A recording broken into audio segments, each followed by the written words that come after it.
నుంచి సంక్రమించినటువంటి కేవలం అభినయ కళ మాత్రమే కాదు, ఒక యాక్టింగ్ అనేదే కాదు, ప్రజా సేవని కూడా పుణికి పుచ్చుకొని హిందూపూర్ నియోజకవర్గం నుంచి ముచ్చటగా 3వసారి ఎంపికైనటువంటి మన ధీరుడు, మన యోధుడు ఎన్ని హ్యాట్రిక్ విజయాలు అందించారు, ఎన్ని చిత్రాల్లో మనకి తన యొక్క సామర్థ్యాన్ని చూపారో మనకు తెలియందే కాదు. అదొక్కటే కాదు పెద్దలారా, బాలయ్య బాబు గారి గురించి చెప్పుకుంటే బసవరామ తారకం ట్రస్ట్ పేరిట ఆయన అందించేటువంటి సేవలు అనుపమానం, అద్భుతం. క్యాన్సర్ వ్యాధితో బాధపడుతున్నటువంటి అనేక మంది ఆర్తుల్ని రక్షించడం కోసం బసవతారకం ట్రస్ట్ పక్షాన విశేషమైనటువంటి రీతిలో సేవలు అందిస్తున్న బాలయ్య బాబుకి జై. అలాగే మన తమిళనాడు నుంచి ప్రత్యేకంగా విచ్చేసినటువంటి గౌరవనీయుల శ్రీ రజనీకాంత్ గారు విచ్చేశారు, నిరాడంబర యోధుడు. అలాగే మన పెద్దలు మెగాస్టార్ శ్రీ చిరంజీవి గారు విచ్చేశారు. స్వాగతం పలుకుతాం గట్టిగా మన మెగాస్టార్ చిరంజీవి గారికి. అద్భుతం. ఆత్మీయ ఆలింగనాల నడుమ సహేతుకమైన సప్రమాణికమైనటువంటి రీతిలో ఆ విరయం చూడండి మన రజనీకాంత్ గారిది. ఎంత ఎత్తుకెదిగినటువంటి గొప్ప కళాకారుడు అయినా కూడా వదిగి ఉండేటువంటి ఆ మహనీయులందరికీ స్వాగతం పలుకుతూ It gives us great pleasure to welcome Talaiva superstar Rajnikanth Garu and Lata Rajnikanth Garu to Andhra Pradesh for this momentous occasion. Padma Vibhushanulu ఆ రోజు మనం అంతా చూసాం.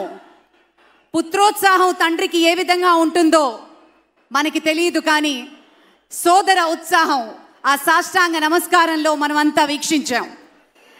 ఆప్యాయత, అనురాగం, అనుకున్నది సాధించి పవన్ కళ్యాణ్ గారు సోదరుడు మెగాస్టార్ గారికి సాష్టాంగ నమస్కారం చేసిన తరుణం మనందరి కళ్ళల్లో కూడా నీళ్ళు వచ్చాయి, ఆనంద బాష్పాలు వచ్చాయి.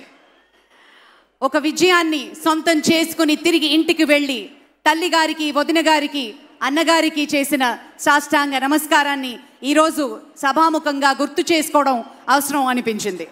It gives us great pleasure to welcome all the dignitaries across the world.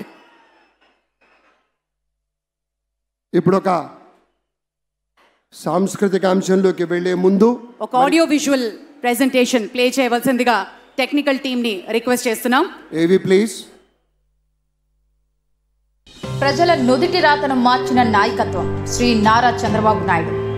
Chittoor జిల్లా నారావారిపల్లెలో శ్రీ ఖజ్జూర నాయుడు, శ్రీమతి అమ్మనమ్మ దంపతులకు 1950 ఏప్రిల్ 20న జన్మించారు శ్రీ నారా చంద్రబాబు నాయుడు గారు.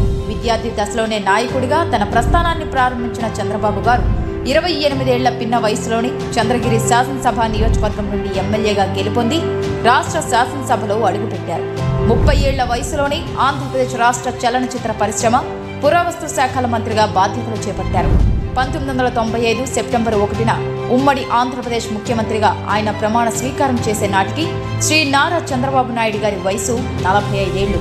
ప్రజలు వేరు, ప్రభుత్వం వేరు కాదని, ప్రజలే ప్రభుత్వమని అంటూ ప్రజల వద్దకు పాలనను తీసుకువెళ్లిన మొదటి ముఖ్యమంత్రి ఆయన. చంద్రబాబు గారు అధికారం చేపట్టే నాటికి ఆనాటి రాష్ట్ర ఆర్థిక పరిస్థితులు అనుకూలంగా లేవు. అలాంటి పరిస్థితుల్లో సంపద సృష్టి అనే సరికొత్త పంథాన్ని ఎన్నుకున్నారు చంద్రబాబు. అదే సమయంలో ప్రభుత్వంలో ఉన్న 47 కీలక శాఖలను